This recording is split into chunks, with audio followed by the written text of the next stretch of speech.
Hello students, TN 10th standard max chapter 3 algebra இருந்து சில important questions நம்ம discuss பண்ணிட்டு வரோம். அந்த வகையில் நம்ம next question பார்க்கலாம். If one root of the equation 2y square minus ay plus 64 equal to 0 is twice the other, then find the values of a. Okay. So முதல்ல நம்ம given என்ன அப்படின்றதை எழுதிக்கலாம்.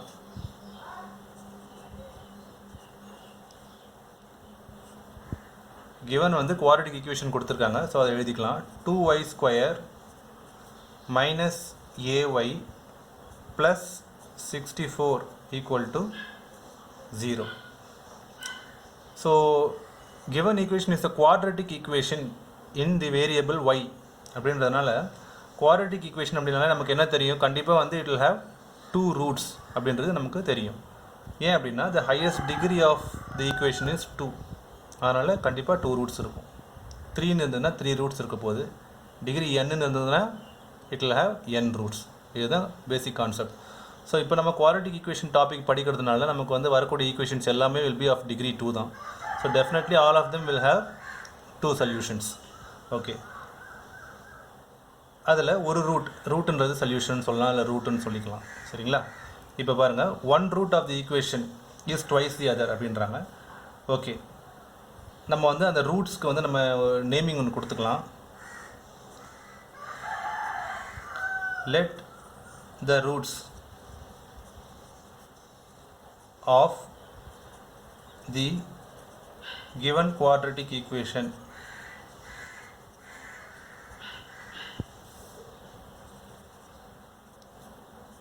B say x1 and x2. So x1 ஒரு route, x2 ஒரு ரூட்டாகவும் நான் assume பண்ணிக்கிறேன்.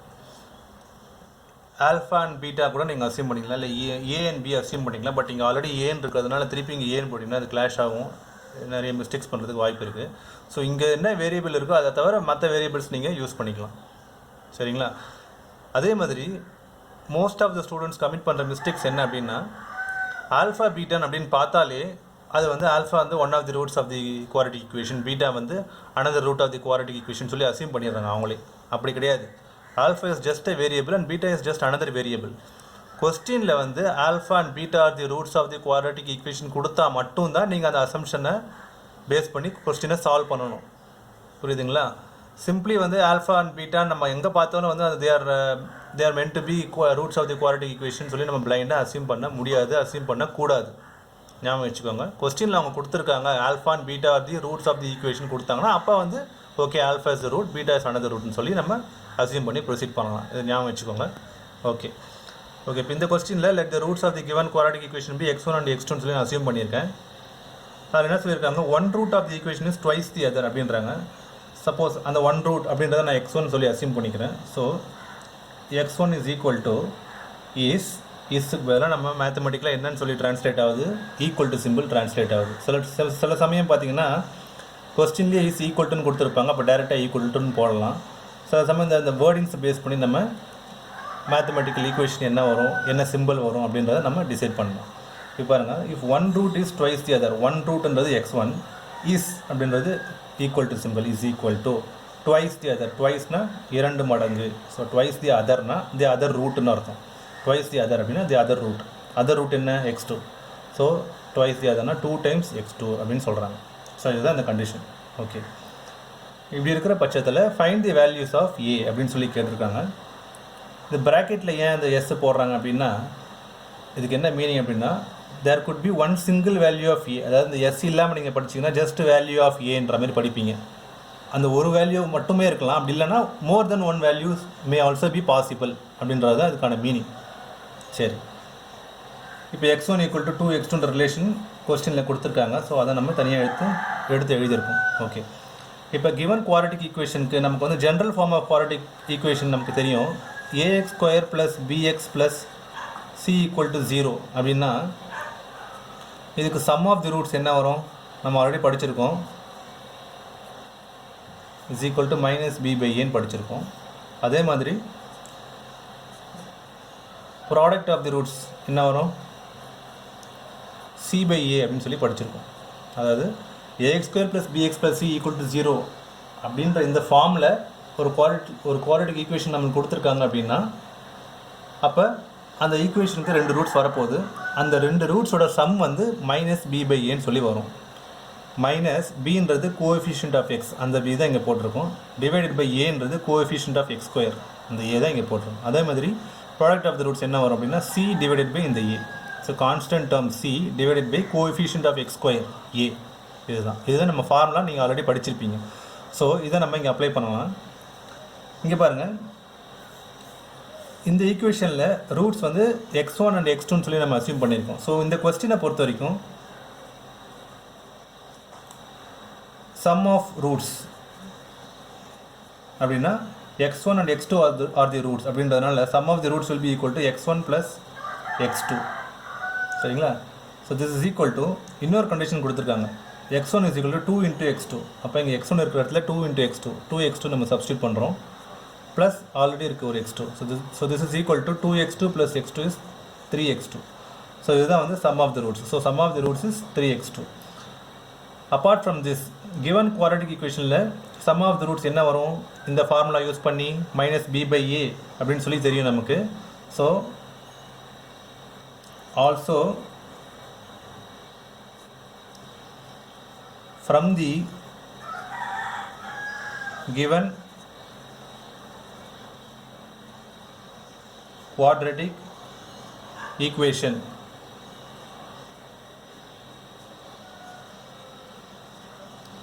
sum of the roots is equal to -b/a. So minus of b is the coefficient of x in the standard form of the quadratic equation. So inge this is the quadratic equation in the variable x. இங்கே பாருங்கள், this is the quadratic equation in the variable y. அப்போ இங்கே coefficient of எக்ஸ்ன்னு சொல்லி நம்ம இங்கே பார்க்குறதுனால இங்கே கோஎஃபிஷியன்ட் ஆஃப் ஒய்ன்னு சொல்லி நம்ம பார்த்து இங்கே எடுத்து எழுத போகிறோம். சரிங்களா? ஸோ -b/a அப்படின்றது மைனஸ் பின்றது என்ன, கோஎஃபிஷியன்ட் ஆஃப் ஒய்யாக வந்து நம்ம எழுதணும். இப்போ ஸோ கோஎஃபிஷியன்ட் ஆஃப் ஒய் என்னது -aன்னு இருக்குது. So that will act as b divided by ஏன்றது கோஎஃபிஷியன்ட் ஆஃப் எக்ஸ் ஸ்கொயர், இங்கே கோஎஃபிஷியன்ட் ஆஃப் ஒய் ஸ்கொயர் என்ன 2. So minus into minus plus. ரொம்ப கேர்ஃபுல்லாக வாட்ச் பண்ணுங்கள், இந்த ஏ வேறு இந்த ஏ வேறு, புரியுதுங்களா? ஸோ அதை கன்ஃபியூஸ் பண்ணுறதுக்காக அப்படி கொடுத்துருக்காங்க, ஏன்ற மாதிரி கொடுத்து. நம்ம மெயினாக பார்க்க வேண்டியது என்ன, ஸ்டாண்டர்ட் ஃபார்ம் மனசில் ஞாபகம் வச்சுக்கோங்க எப்படின்றது. ஸோ இந்த ஸ்டாண்டர்ட் ஃபார்ம் எழுதிடுங்க. இது வந்து அப்படியே நீங்கள் ரஃப் ஒர்க்கில் எழுதிக்கலாம். அதாவது இந்த ஸ்டெப்பு இதில் வந்து இது அப்படியே வந்து நீங்கள் ரஃப்பில் வந்து ஒரு ஓரமாக எழுதி வச்சு பார்த்துக்கலாம். இது நீங்கள் சொல்யூஷனில் எழுதணுன்றது அவசியம் இல்லை, உங்களுக்கு புரியணுன்றதுக்காக தான் நாங்கள் எழுதியிருக்கேன். மைனஸ்க்கு மைனஸ், அது ஃபார்முலாவில் இருக்கக்கூடிய மைனஸ் சிம்பிள், அது ஒன்றும் பிரச்சனை இல்லை. பி அப்படின்னா என்னன்னு பாருங்கள். பின்றது ஸ்டாண்டர்ட் ஃபார்மில் கோஎஃபிஷியன்ட் ஆஃப் எக்ஸாக வந்து அமைஞ்சிருக்கு, கோஎஃபிஷியன்ட் ஆஃப் எக்ஸாக வந்து உட்காந்துருக்கு பி அப்படின்றது, அதுதான் இங்கே எழுதியிருக்கும். இங்கே பாருங்கள், ஏன்றது கோஎஃபிஷியன்ட் ஆஃப் எக்ஸ் ஸ்கொயர். இது ஆக்சுவலாக எப்படி எழுதியிருக்காங்க அப்படின்னா minus of coefficient of x divided by coefficient of x square. அதுதான் sum of the roots actual formula. இங்கே product of the roots is equal to constant term divided by ஏன்றது coefficient of x square. ஆக்சுவலாக நீங்கள் படிக்கும் போது இப்படி தான் படிச்சிருக்கணும். இன்கேஸ் நீங்கள் படிக்கலாம் அப்படின்னா நமக்கு சிம்பிளாக ஞாபகம் வச்சுக்கலாம் அப்படின்றதுனால -b/a c/aன்னு சொல்லி படிச்சிருப்போம். பட் அதோட லிட்ரல் மீனிங் என்னன்றதை நீங்கள் புரிஞ்சு வச்சுக்கணும், அதுதான் நான் சொல்ல வரேன். சரிங்களா? இப்போ பாருங்கள், ஸோ இது அண்டர்ஸ்டாண்டிங் பேஸ் பண்ணி தான் நம்ம இப்போ இங்கே வேல்யூ சப்ஸ்டியூட் பண்ணியிருக்கோம் for this given quadratic equation.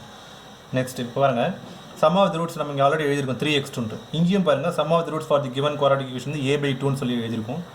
So ரெண்டுத்தையும் நம்ம ஈக்குவேட் பண்ணிக்கலாம், ஏன்னா both are sum of the roots தான். So 3x2 is equal to a/2. இதிலேருந்து ஏயோட வேல்யூ என்ன, கிராஸ் மல்டிப்ளை பண்ணுங்கள், 2 × 3 6. ஸோ 6x2ன்னு சொல்லி நமக்கு கிடைக்குது. ஓகே, இது சம் ஆஃப் தி ரூட்ஸ் முடிஞ்சது. Next product of the roots. Product of the roots என்ன வருதுன்னு பார்க்கலாம்.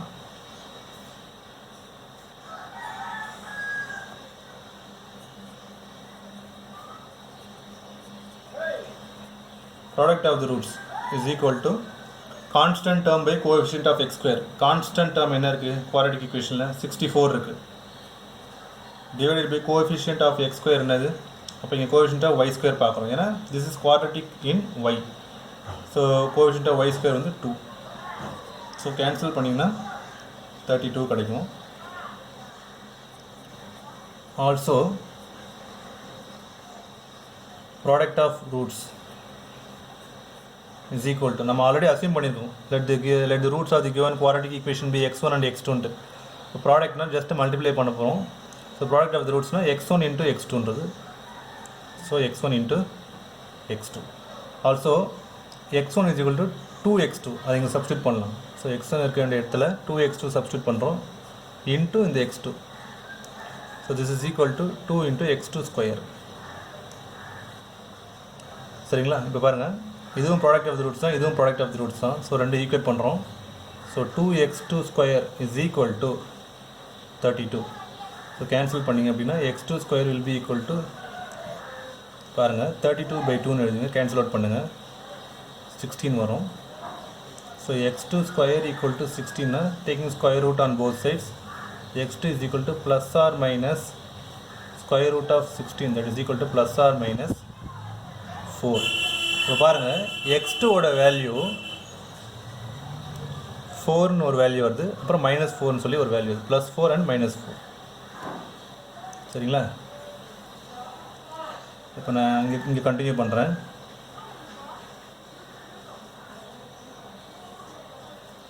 First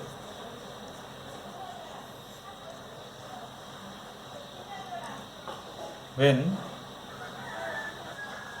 x2 is equal to 4, a ஓட வேல்யூ என்ன, 6 into x2ன்னு சொல்லியிருக்காங்க. ஸோ 6 into x2 ஓட வேல்யூ என்ன, 4. சப்ஸ்டியூட் பண்ணுறோம். 6 4s are 24. Okay, next case 2ல் when x2 is equal to -4,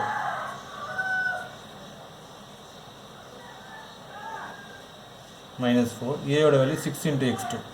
so a is equal to 6 into x2 ஓட வேல்யூ என்னது, இப்போ -4. So -24. So a is equal to 24, a is equal to -24. So இது ரெண்டுத்தையும் merge பண்ணி நம்ம எழுதுறோம் அப்படின்னா, therefore a is equal to +or -24 அப்படின்னு சொல்லி நம்ம எழுதணும். ஸோ பாருங்கள், இங்கே ஆல்ரெடி கேட்டிருந்தாங்க ஃபைண்ட் தி வேல்யூ ஆர் வேல்யூஸ்ன்ற மாதிரி கேட்டிருந்தாங்க. இப்போ பாருங்கள், நமக்கு ஏக்கு 2 வேல்யூஸ் வந்திருக்கு, +24 and -24. நீங்கள் இந்த கொஸ்டினை வந்து எக்ஸாமில் நீங்கள் சால்வ் பண்ணும்போது வெறுமே x2 = 4 மட்டும் அசியூம் பண்ணி a = 24 போட்டுட்டு x2 = -4 நீங்கள் அசியூம் பண்ணாமல் விட்டிங்கன்னா கண்டிப்பாக உங்களுக்கு மார்க் குறைப்பாங்க. சரிங்களா? அதனால தான் அவங்க ஸ்பெசிஃபிக்காக கொடுத்துருக்காங்க value are it may be values அப்படின்னா it can also be more then one value.